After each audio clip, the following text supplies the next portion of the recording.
asking for Rhode Islanders to take this storm seriously. Safety is our top priority.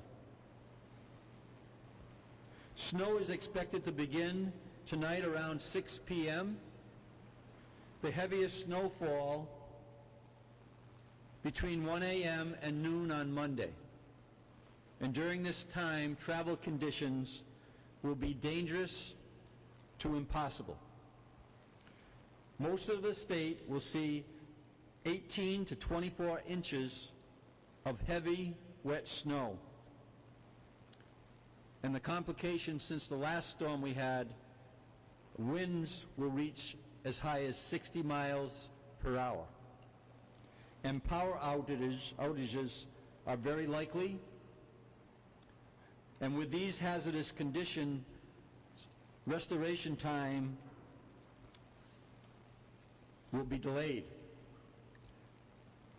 We're anticipating as many as 100,000 to 150,000 outages at this level of a storm, which is, as a former mayor, is very concerning because we know what loss of electricity does in terms of heat. And of course, if you've got a well, and I've experienced this, you won't have water if you lose electricity. So fill up the tub. A few announcements ahead of the storm. I'm declaring a state of emergency for Rhode Island. This will allow me to activate the Rhode Island National Guard as needed to support our response. Beginning today at 5 p.m., there will be a restriction on commercial vehicle travel on all roads statewide. And today at 7 p.m., there will be a restriction on all motor vehicle travel on all roads statewide. Let me just add the reason why.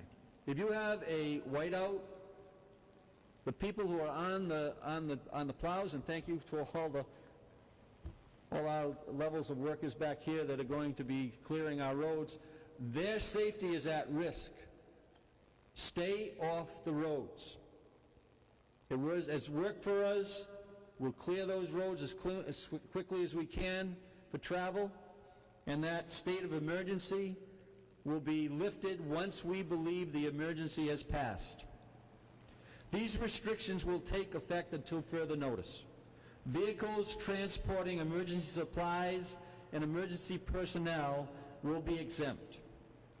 State government will be closed on Monday. Essential personnel should report to or remain at work. We're taking all these measures to keep the people of Rhode Island safe.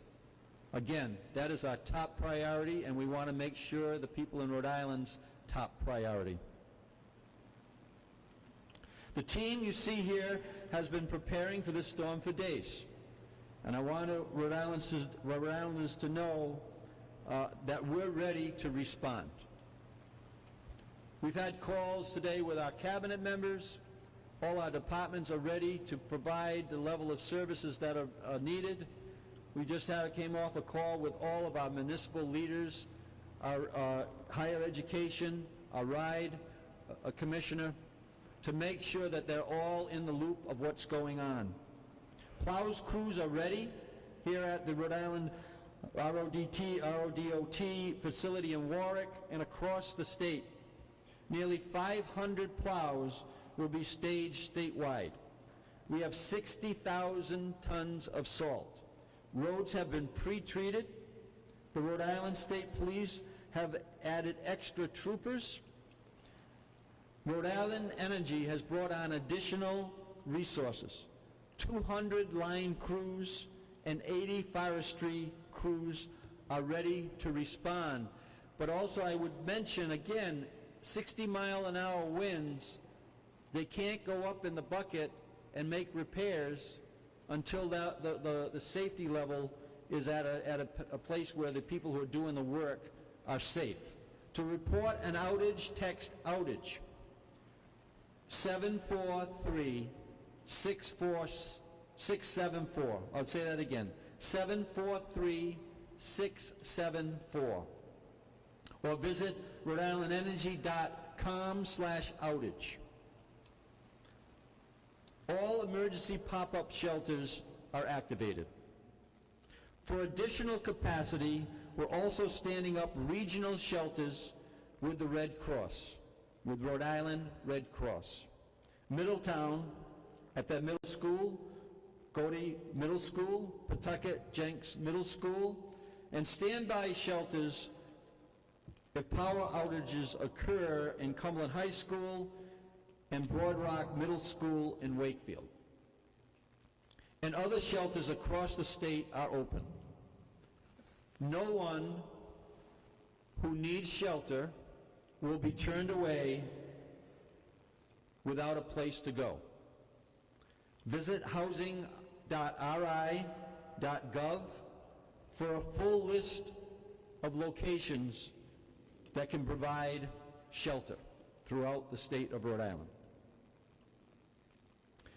Before the snow begins, my message to Rhode Islanders is this: you still have time to prepare.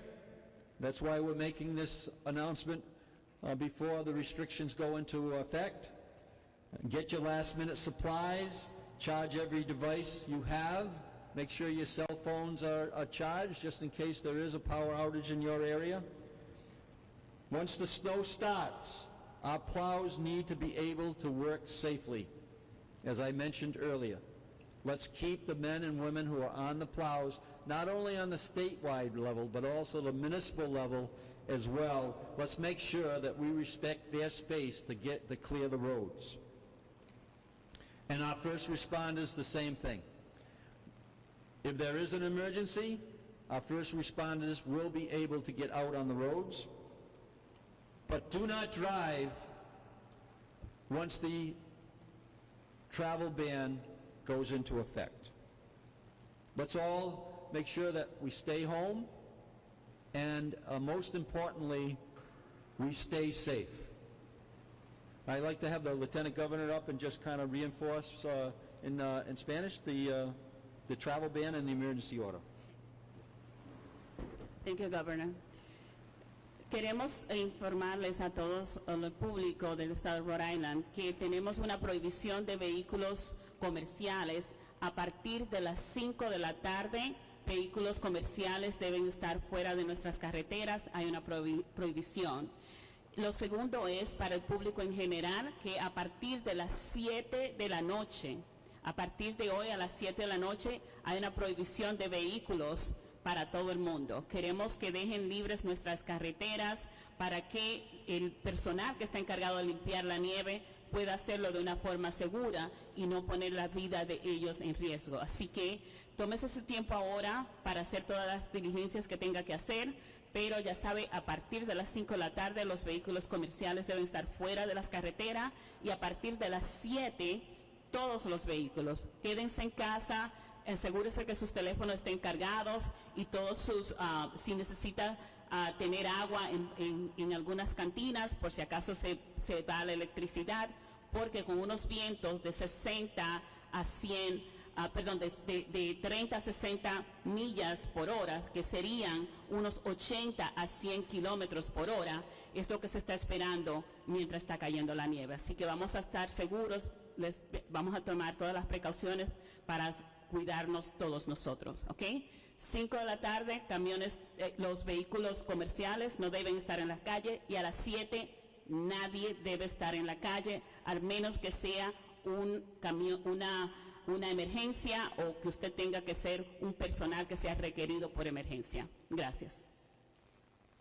Thank you, Lieutenant Governor. And now we can take any questions. Yeah, Governor, right before you stepped up to the podium, I was speaking to our viewers live on the air about how during the last big snowstorm in late January, the highways were covered in snow. Now, almost minutes after I said that, we got an email from RIDOT saying that that was not the case, but with all due respect to whoever sent that email, I was there in Providence, I was on the highways. They were covered with snow, so how are you working to reassure Rhode Islanders that the highway everyday commuter, the snowstorm, that's not totally necessary, but for like emergency responders, how are you planning to reassure that that will not be the case, that the highways will be cleared for those who need it? Yeah, so that's something I'll let the DOT Director Bob come up and tell you all the things that we're doing. I'm not sure exactly what that caller was talking about. I do know I was on the highway very quickly that evening, that day. Our state highways were passable.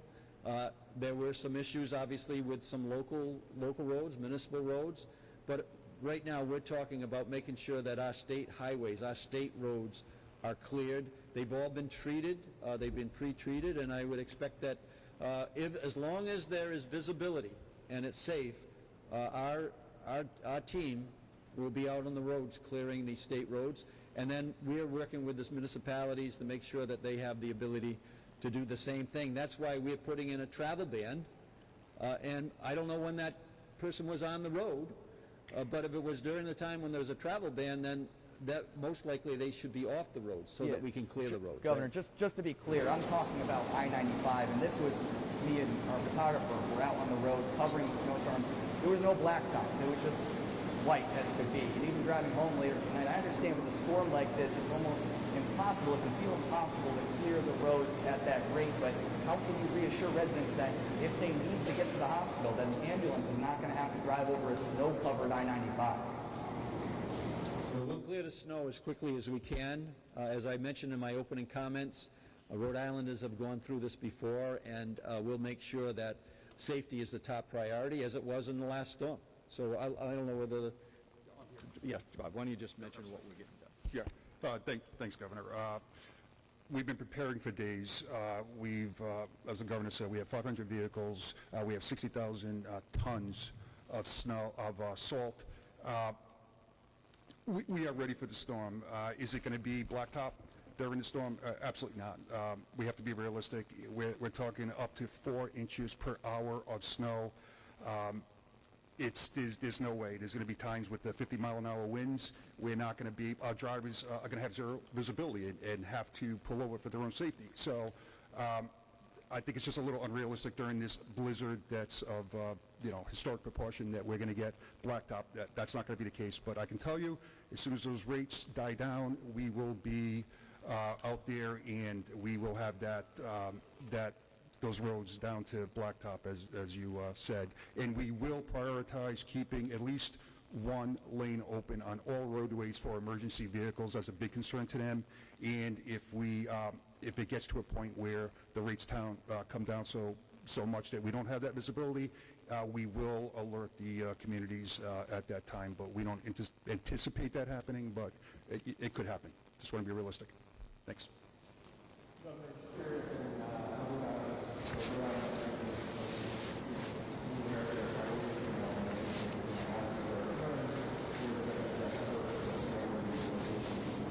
Will Brian come up and answer that? Brian, yeah? Yep, right behind us, good. Brian? So the question is, what are our priorities? Well, first of all, our priorities are always public safety first. So we do anticipate, as the governor highlighted, extensive, widespread, significant outages overall from this event. We can't really restore during the height of the event, but we will do our best to address any emergencies, especially 911 calls and the like. And then we go through our normal protocols for restoration, and that's the highest load areas first, right? So we start at our substations, restore those first, hit our significant, more urban centers as much as possible, and work our way out throughout the more rural areas overall. So I hope that addresses your question overall. I mean, how long should people prepare to be without power potentially? Yeah, this is going to be a big one. So we're anticipating 100 to 150,000 outages. It's going to be a multi-day restoration effort. And again, we won't really be able to start that restoration until the storm has passed.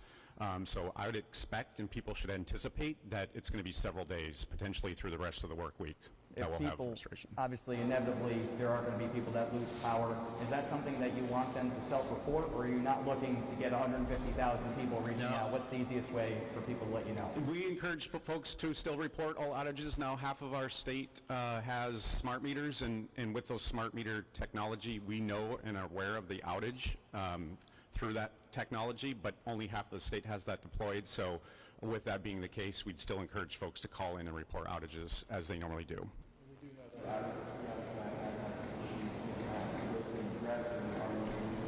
We are fully prepared, and we have addressed those outage map concerns. Is there any assistance we're looking for from the federal government? I know this is a pretty large-scale event we're looking at. What can we expect to come in outside of the state of Rhode Island? As far as for outage restoration, we actually work through a mutual assistance throughout the region to procure resources, which we've already done, as has done all the states throughout the I-95 corridor. So all the way from New Jersey up through Massachusetts, there are hundreds and hundreds of restoration crews. So it's not really a federal support matter for us. It's more of working through our mutual assistance agencies to procure additional resources as needed for outage restoration. And even looking at a more broad scale, for the governor, I guess would be a good question. Have you had any contact with the federal administration about assistance on this matter? I'll let our EMA director talk about with the state of emergency and then what follows in terms of how we might be able to receive support if, in fact, we that we have the ability to make that recovery. So the question is whether or not we have federal support? Correct. Yeah, sure. So yesterday we were in contact with FEMA Region 1. We requested a federal FEMA liaison officer to report to our State Emergency Operations Center, which opens at 6 p.m. this afternoon. So we'll have FEMA in staff and on board with us during the storm. If we need resources, we can make resource requests through the FEMA liaison officer up to Region 1, and hopefully they can make, with travel conditions, if we need resources available to us. Based on the scope and scale of the storm, the way we're looking at it right now, how much assistance do you anticipate? Hard to say, truthfully. I think it's a take it minute by minute kind of thing. So right now, not really seeing much. I think as a state, we're very well prepared, which we always are for these kind of events. It's an all of government, all hands on deck response. But if we do see that we do need resources, we have FEMA embedded with us and working with us on these problems.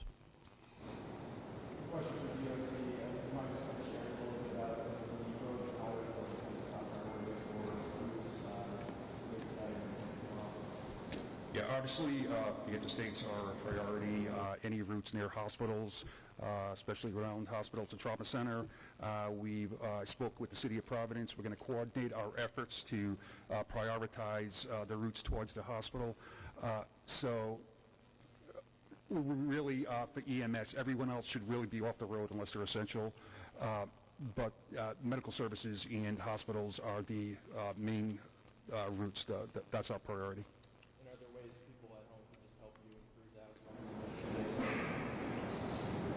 Yeah, just stay, I'm not sure if you heard that, but stay home is the #1 thing you can do. All we need is like one or two vehicles stranded on the roadway, and that blocks our ability to plow, and, especially with these snowfall rates, from there, it's downhill from there, so.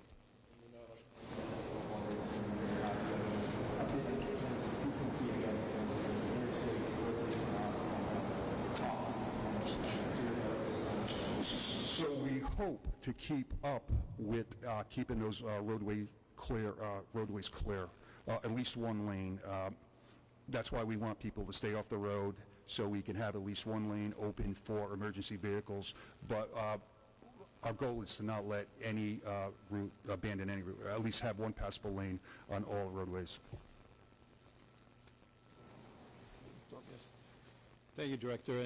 And to the question, we obviously want to make sure that safety is the top priority. And as the Director just said, the transportation lanes being open to the hospitals, being open to rescue vehicles is a top priority. So we ask, again, please stay off the road, stay in your house, and report outages as soon as that happens. We'll respond as quickly as we can. But as I said, this is a blizzard, and the conditions are going to be blizzard conditions. Not only the snowfall, but also the wind, which is going to be disruptive in many, many ways. So stay safe, stay in contact with your local public safety people as well, we are as well, and making sure that Our best option right now is to stay off the roads and let the people who are doing the work do the work in a safe, and their safety being a top priority as well. So I think we're all set. Everybody good? Thank you.